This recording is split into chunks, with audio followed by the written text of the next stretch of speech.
नमस्कार, मैं हूं आपके साथ मयंक मिश्रा और जो खबरें आ रही हैं उसके मुताबिक ईरान और अमेरिका दोनों जबरदस्त जंग की तैयारी में जुटे हुए हैं।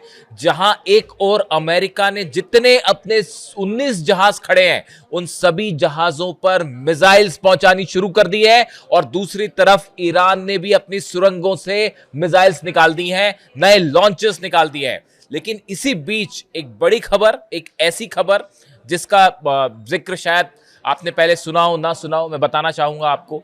यूनाइटेड नेशंस में ईरान के एम्बेसडर जो है उनकी तरफ से एक बड़ा आरोप लगाया गया।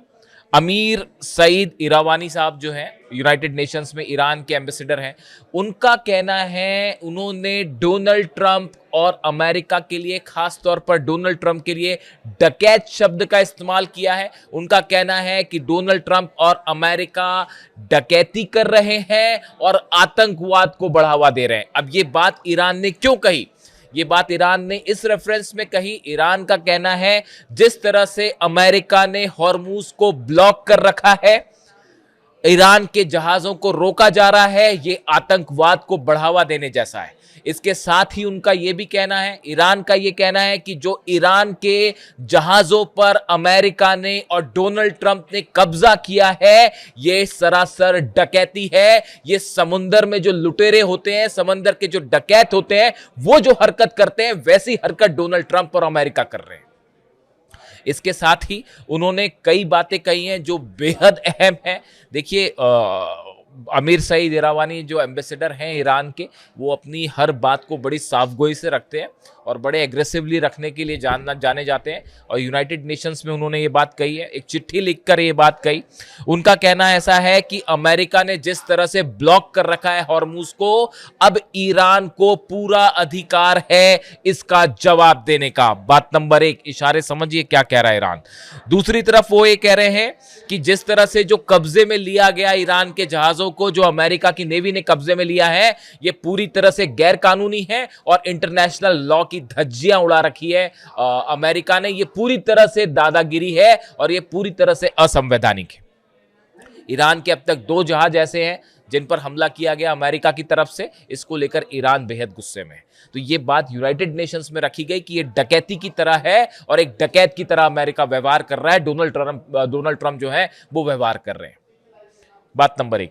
बात नंबर 2, एक बड़ी बैठक फिर से हुई है व्हाइट हाउस में, जिसमें डोनाल्ड ट्रंप मौजूद थे, मार्को रूबियो मौजूद थे, पीट हेग्सेथ मौजूद थे। अमेरिका की सेना से जुड़े हर बड़े अधिकारी को उसमें शामिल किया गया और इस बैठक में 2-3 ऑप्शंस पर विचार हुआ कि अब क्या करना है। उसके बारे में शॉर्ट में जानना जरूरी है कि डोनाल्ड ट्रंप क्या करना जा रहे हैं अब आगे। देखिए, पहली बात तो ये कही गई, ईरान की तरफ से जो प्रस्ताव आया है, ईरान ने अपने प्रस्ताव में साफ कर दिया है कि पहले जो जहाज लेके खड़े हैं, आप ये जहाजों को यहां से हटाइए तो हम हॉर्मूज खोल देंगे। न्यूक्लियर डील पर अभी कोई बात नहीं होने वाली, यूरेनियम पर अभी पहले दौर में कोई बात नहीं होगी, पहले आप ये जहाज हटाइए उसके बाद बात की जाएगी। ये प्रस्ताव डोनाल्ड ट्रंप को मंजूर नहीं है। तो अब पहले ही जो रणनीति तैयार की गई है डोनाल्ड ट्रंप की तरफ से, वो ये कि जिस तरह से अभी ईरान को घेर के खड़ा रखा गया है, अपने जहाजों को, हॉर्मूज को जिस तरह से घेर कर रखा गया है, कुछ दिन तक, आने वाले कई और दिनों तक इसी तरह से घेर कर खड़ा रहा जाए। ये पहली थ्योरी थी, पहला ऑप्शन डोनाल्ड ट्रंप के सामने। डोनाल्ड ट्रंप ये चाह रहे हैं कि ईरान का जो ऑयल है, मैंने आपको कल अपने पिछले वीडियो में बताया था कि ईरान के जितने ऑयल वेल्स हैं, कुएं हैं, वो पूरे फुल हो चुके हैं क्योंकि एक्सपोर्ट बहुत कम हो रहा है। ईरान में बहुत तेजी के साथ जो कुएं हैं उनमें बहुत तेजी के साथ ऑयल बनता है, ऊपर की तरफ आता है, वो फुल हो गए हैं। तो ऐसे हालात में वो कुएं पूरी तरह से खराब हो सकते हैं। अगर कोई भी कुआं पूरा भर जाए तो और उसमें पानी मिल जाए या किसी तरह का कंटामिनेशन हो जाए तो खराब हो जाता है कुआं, हमेशा के लिए बंद करना पड़ता है उसको। इस सूरत हाल में उसको खाली करना जरूरी है। तो ईरान ने अपने ही ऑयल में निकाल के कई जगह आग लगानी पड़ी। तो अमेरिका की कोशिश है कि ईरान को पूरी तरह से जो है इकोनॉमी को और बुरी तरह से नुकसान पहुंचाया जाए। पहली रणनीति यानी कि घेर के खड़े रहो। उसके अलावा दूसरा ऑप्शन यह है कि पहले घेर के खड़े रहिए और फिर धीरे से हमला कर दीजिए। यह दूसरा ऑप्शन था जिस पर चर्चा हुई। तीसरा ऑप्शन यह है कि जिस पे ईरान की जो सेना है, मैंने आपको पहले ही कहा, अहमद वाहिदी साहब वो शख्स हैं, ईरान की सेना पूरी तरह से कंट्रोल में, और ईरान की सेना ने मन बना दिया है कि अमेरिका के सामने हम एक इंच भी नहीं झुकेंगे। जो जनता बोलेगी वैसा ही होगा और जनता का मूड आप जान रहे हैं। ईरान की जो जनता है उसका मूड बेहद एग्रेसिव है और वो किसी भी तरह से कोई डील वील के पक्ष में नहीं है। देखिए मेरे से मैं अब चूंकि डील की एक बार फिर बात हो गई है, तो कल मैं एक कमेंट पढ़ रहा था, संभवतः पाकिस्तान के मेरे किसी व्यूअर ने जो है वो कमेंट भेजा और उन्होंने मुझसे ये सवाल किया कि आप पाकिस्तान में जो डील की कोशिशें हो रही हैं पाकिस्तान की तरफ से, अमेरिका और ईरान में डील हो जाए, आप इन कोशिशों के आप इनका विरोध क्यों करते हैं? इस कोशिश का क्या पाकिस्तान में ये कोशिश हो रही है इसलिए आप विरोध करते हैं इसका? देखिए मैं आपको कहना चाहूँगा कि ये डील इस्लामाबाद में हो या बातचीत इस्लामाबाद में हो या ओमान में हो या जिनीवा में हो, पहले जो 6 दौर की बातचीत हुई वो तो पाकिस्तान में नहीं थी। तब भी मेरी ये राय थी कि इस डील के जरिए सिर्फ ईरान को धोखा देने की कोशिश है, और ये मेरी ही राय नहीं थी, ये ईरान के सुप्रीम लीडर अली खामनेई साहब की भी राय थी। मैं अब भी सुप्रीम लीडर की जब भी बात होती है तो अली खामनेई साहब ऐसा लगता है कि अभी भी वही सुप्रीम लीडर हैं, तो वो कभी ऐसी मिस्टेक हो जाए तो उसको अन्यथा ना ले आप। तो मैं यही मान के चलता हूं कि अभी भी अली खामनेई साहब ही सुप्रीम लीडर हैं और उन्हीं के राह पे ही पूरा ईरान चल रहा है साहब। तो देखिए वो खुद इस बात को बोल के गए थे, आप उनके एक्स मीडिया पे जो वीडियोस पड़े, जो एक्स पर उनके जो पोस्ट हैं आप वो देख लीजिए, आप उनके वीडियोस देख लीजिए। वो हमेशा यही कह रहे थे शुरू से आखिरी तक कि इनसे बातचीत करने का कोई मतलब नहीं होगा, क्योंकि अमेरिका की नीयत अच्छी, साफ और ट्रांसपेरेंट डील करने की नहीं है।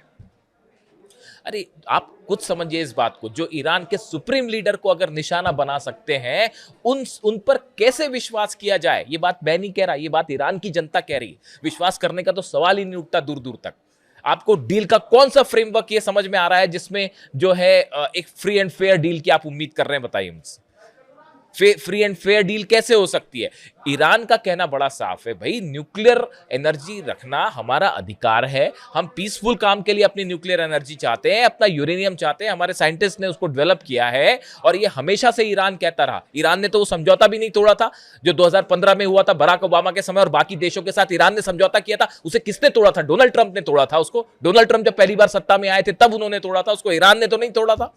अली खामनेई साहब इस बात को जानते थे कि हमला होने वाला है साहब, और वो इस बात को बोल के गए हैं कि अमेरिका के साथ बातचीत का कभी कोई नतीजा नहीं निकल सकता। और ये भी एक ऑप्शन है अमेरिका के इसमें, जो मैं आपको ऑप्शंस गिना रहा हूं, इसमें एक ऑप्शन ये भी है कि अभी चूंकि फंस गया अमेरिका, तो अभी आप बातचीत शुरू कर दीजिए जैसा पिछली बार हुआ, और कुछ समय बाद जब आप एक कंफर्टेबल पोजीशन में आ जाए तो फिर से हमला कर दीजिए ईरान पे। यही तो तमाशा चल रहा है पिछले, आप क्या समझ नहीं पा रहे ये क्या हो रहा है? पिछले समय से पहले 12 दिन की जंग हुई, फिर उसके बाद जो है 6 दौर की बातचीत हुई और बातचीत के बीच में हमला कर दिया। क्या मतलब इस बात का? तो क्या करे ईरान? अपना न्यूक्लियर अधिकार छोड़ दे? ईरान अपना यूरेनियम छोड़ दे? क्या करे ईरान? सरेंडर कर दे? क्या करना चाहिए ईरान को? यहां ईरान की जीत हुई है, और कम से कम मेरी समझ तो साहब ये कह रही है कि ईरान ने जबरदस्त जीत हासिल की है।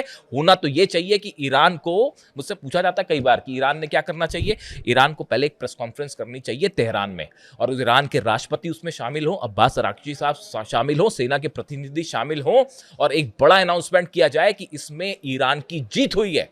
पूरी दुनिया के सामने बात बताई जाए कि किस तरह से हमने अमेरिका को पूरे अरब देशों में एक एक ठिकाने उड़ा दिए, उनके जितने बेसिस थे।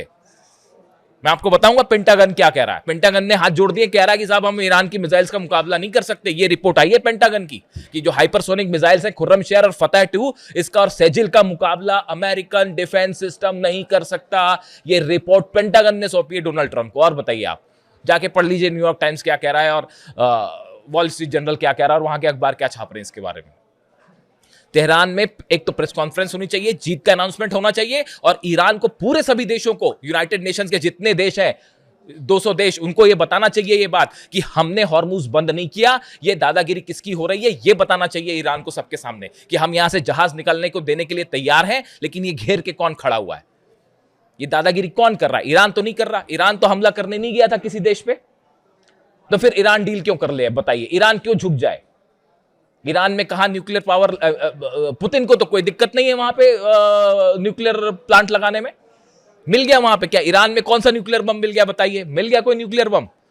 ये बात साफ है ना कि झूठ बोलकर हमला किया गया, और असैसिनेशन करते हैं आप सुप्रीम लीडर का, और उसके बाद ये उम्मीद करते हैं कि ईरान जो है वो आपकी बात मान ले। कैसे मान ले बात? बिल्कुल नहीं माननी चाहिए बात साहब। मेरी तो डिप्लोमेटिक समझ यही कहती है, मैंने जहां से जो पढ़ाई करी है उसके हिसाब से समझ यही कहती है, ईरान जीता है, ईरान को अपनी ही शर्तों पर डील करना चाहिए, वरना फिर धोखा होगा साहब।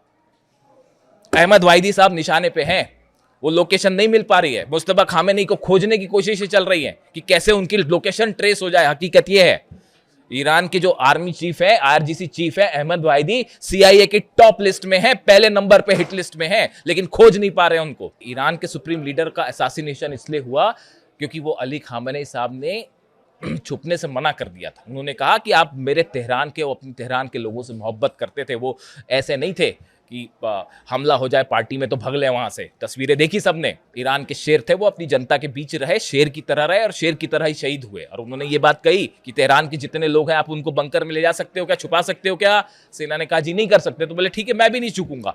अगर अली खामेनी साहब चाहते तो दुनिया में किसी की हिम्मत नहीं थी कि उनको खोज लेता और उन पे हमला कर देता, सवाल ही नहीं उठता। समझे आप? तो मैं आपका जो जवाब दे रहा था, जो एक भाई साहब ने जो कमेंट किया, देखिए इससे कोई फर्क नहीं पड़ता कि बात इस्लामाबाद में हो रही है कि ओमान में हो रही है कि जिनेवा में हो रही है कि यूनाइटेड नेशंस में हो रही है, कहाँ हो रही है। सवाल ये है, जब दो पक्ष बात करने बैठे हैं तो क्या दोनों पक्ष, अमेरिका इस बात को तैयार है, ईरान के अधिकारों को स्वीकार करने के लिए तैयार है? जब तैयार ही नहीं है तो डील कैसे हो सकती है? मिसाइल्स नेतन्याहू ये डील होने ही नहीं देंगे कभी। जो मिसाइल्स ने इजराइल का जो हाल किया, उसके बाद जब तक वो मिसाइल्स हैं ईरान के पास तब तक बात खत्म है। नेतन्याहू का प्लान सफल ही नहीं हो पाएगा। नेतन्याहू डील होने ही नहीं देंगे। आप बात करते रहिए, कुछ करते रहिए।